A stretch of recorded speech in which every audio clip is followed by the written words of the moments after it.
நூறாண்டு வாழும் இனம். பொறி விழுந்தது மனம் எரிந்தது முகில் கரிந்தது நிலம் சரிந்தது திரிந்தது பருவம். அங்கார கூத்தாடி அனலுக்குள் நீராடி மேலேறி வந்த இனம்.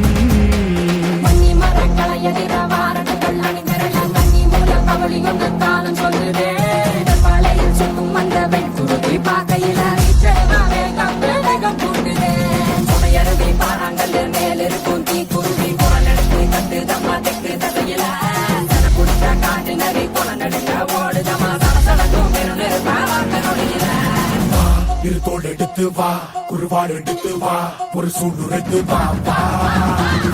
இருத்தோடு எடுத்து வா, குருவாடு எடுத்து வா.